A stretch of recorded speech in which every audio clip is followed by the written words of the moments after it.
Assalamualaikum warahmatullahi wabarakatuh. Perkenalkan, nama saya Aisyah Ada Dewi Ramadhani. Saya dari kelas 10 pemasaran nomor absen 3. Di sini saya akan menceritakan sejarah Kerajaan Tarumanegara. Kerajaan Tarumanegara merupakan salah satu kerajaan tertua di Indonesia setelah Kerajaan Kutai. Berdasarkan naskah Wangsakerta, kerajaan ini diperkirakan berdiri pada abad 4-7 Masehi atau 358 Masehi. Kerajaan ini didirikan oleh Jayasingawarman yang datang dari India setelah kalah berperang di sana. Tarumanegara juga meninggalkan banyak peninggalan seperti halnya kerajaan lain. Namun, yang menarik adalah kerajaan ini juga disebutkan dalam sumber sejarah negeri lain, yakni di Cina. Rasanya cukup pas jika kita memulai kisahnya dari pendirinya terlebih dahulu. Pendiri Kerajaan Tarumanegara. Berdasarkan naskah Wangsakerta, Tarumanegara didirikan oleh Raja Dirajaguru Jayasingawarman pada tahun 358. Dalam naskah itu dikatakan pada abad keempat Masehi, Nusantara didatangi oleh sejumlah pengungsi yang mencari perlindungan akibat terjadi peperangan besar di sana. Umumnya, pengungsi tersebut berasal dari daerah kerajaan Pallava dan Calankaya di India. Salah satu rombongan pengungsi tersebut dipimpin oleh seorang maharesi yang bernama Jayasingawarman. Ketika telah mendapat persetujuan dari Raja Jawa Barat, yaitu Dewa Warman VIII, Raja dari Salakanagara, maka mereka membangun tempat pemukiman baru di dekat Sungai Citarum. Pemukiman tersebut disebut Tarumadesha atau Desa Taruma. 10 tahun berjalan, ternyata desa ini banyak didatangi oleh orang-orang, sehingga Tarumadesha menjadi besar. Pada akhirnya, wilayah yang hanya setingkat desa tersebut berkembang menjadi kota atau nagara. Lambat laun kota tersebut semakin menunjukkan perkembangan yang pesat, sehingga Jayasingawarman membentuk kerajaan yang dinamakan Tarumanegara. Setelah membahas tentang pendiri kerajaan Tarumanegara, selanjutnya yang kita bahas adalah letak kerajaan Tarumanegara. Kerajaan Tarumanegara terletak di Jawa Barat atau yang disebut Tanah Sunda, di antara Sungai Citarum dan Cisadane. Para ahli membuat perkiraan tersebut berdasarkan prasasti-prasasti peninggalan Tarumanegara yang ditemukan di sekitar sana. Kerajaan Tarumanegara atau Kerajaan Taruma adalah suatu kerajaan yang pernah berdiri dan berkuasa di wilayah barat Pulau Jawa pada abad ke-4 hingga abad ke-7 Masehi. Dari namanya, Tarumanegara diambil dari kata Taruna, yang diperkirakan berkaitan dengan kata Tarung, yang artinya nila. Kata Tarung digunakan sebagai nama sungai di Jawa Barat, yaitu Sungai Citarum. Kebanyakan para ahli memperkirakan pusat kerajaan Tarumanegara berada di dekat kota Bogor. Selanjutnya yang kita bahas adalah kehidupan kerajaan Tarumanegara.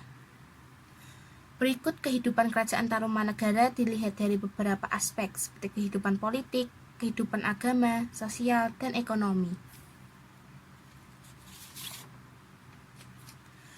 1. Kehidupan politik Tarumanegara. Raja Purnawarman tampaknya adalah raja yang paling berpengaruh dan disegani baik oleh rakyat maupun musuhnya. Diperkirakan bahwa Purnawarman setidaknya telah berkuasa selama 22 tahun. Ia juga berhasil membawa Tarumanegara ke masa kejayaannya.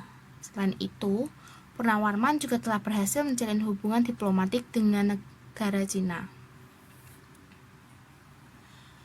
2. Kehidupan agama Tarumanegara. Agama yang dianut Raja Purnawarman dan rakyatnya adalah agama Hindu Siwa, di mana kaum Brahmana memegang peranan penting dalam upacara. Sedangkan gambar telapak kaki Dewa Wisnu merupakan simbol karena Dewa Wisnu pada umumnya dihormati sebagai dewa pelindung dunia.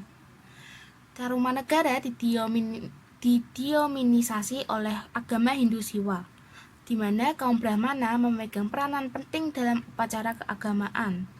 Gambar telapak yang berkali-kali muncul di atas prasastinya adalah salah satu konfirmasi utamanya.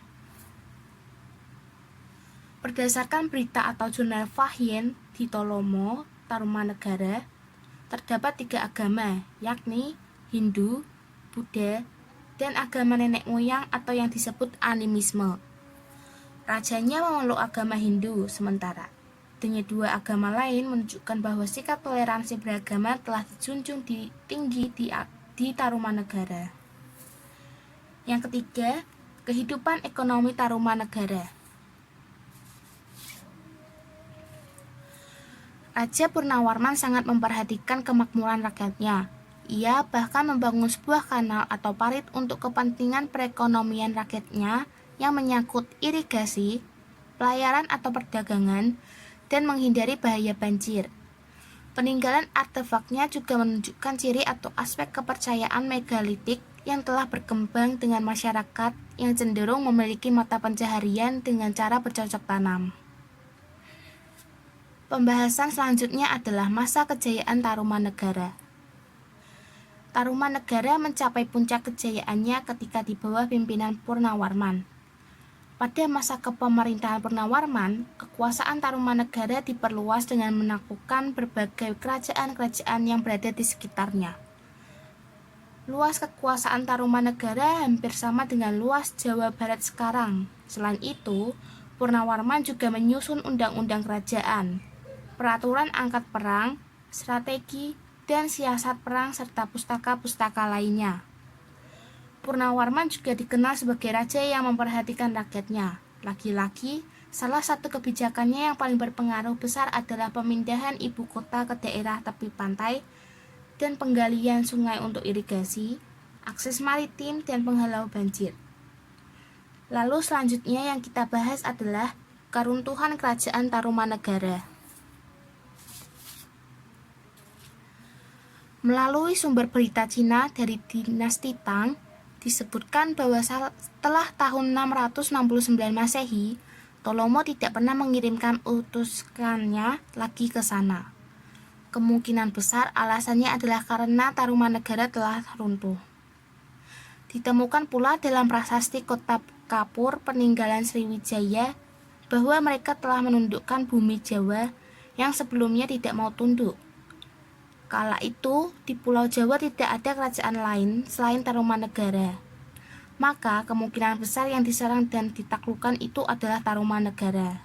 Selain itu, kenyataan juga menunjukkan bahwa sekitar akhir abad ke-7 Masehi, sejarah Jawa menjadi kabur atau sulit untuk dicari. Baru pada tahun 732 Masehi, abad ke-8, muncul prasasti dari Raja Sanjaya yang dikenal prasasti Canggal pada 732 Masehi, ditemukan di kaki Gunung Wukir, Kedu Selatan, Jawa Tengah. Setelah runtuhnya kerajaan Tarumanegara, Jawa Barat berada di bawah pengaruh Sriwijaya. Kemudian, lahirlah kerajaan Sunda di bawah pimpinan Tarusbawa. Sumber prasasti menyebutkan bahwa nama Sunda sebetulnya sudah disebutkan sebelumnya oleh Purnawarman. Sundapura, ibu kota Tarumanegara. Pada akhirnya, penyebab keruntuhan kerajaan ini belum dapat dipastikan dan hanya dapat mengacu pada 2 sumber berbeda, yakni 1. Kerajaan ini ditaklukkan oleh Sriwijaya. 2. Kerajaan ini mengalami integrasi lewat diplomasi. Dinikahnya putri Tarumanegara oleh pendiri Sriwijaya dengan Sriwijaya dan berubah menjadi kerajaan Sunda.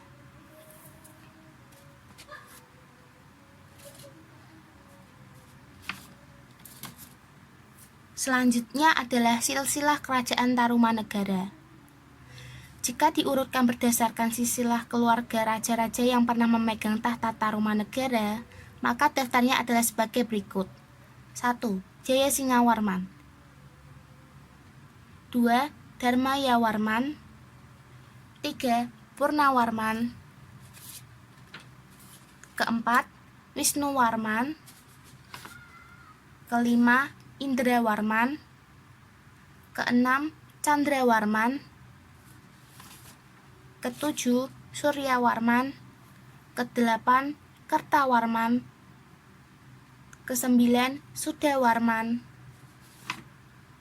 10 Hari Wangsawarman, 11 Ngayawarman, dan terakhir Linggawarman.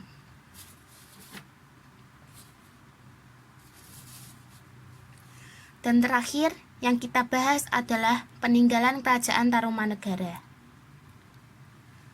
Kerajaan ini meninggalkan berbagai peninggalan yang menjadi bukti bahwa kerajaan ini pernah berdiri. Peninggalan mencakup prasasti, topeng emas, dan sebagainya. Menariknya lagi, nama kerajaan ini sempat disebutkan dalam peninggalan dokumen atau naskah bersejarah di negeri Cina. Pertama, prasasti Kerajaan Tarumanegara. Salah satu peninggalan kerajaan ini adalah 7 prasasti Tarumanegara. Prasasti ini ditemukan di tempat-tempat yang berbeda, namun tidak terlalu jauh satu sama lain.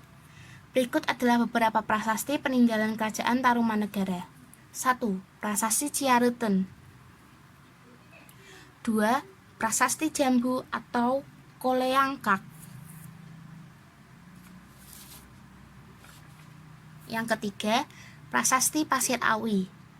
Keempat, Prasasti Kebun Kopi. Kelima, Prasasti Tugu. Keenam, Prasasti Lebak atau yang disebut Cidang Hyang. Dan yang terakhir adalah Situs Pasir Angin. Itu adalah sejarah Kerajaan Tarumanegara.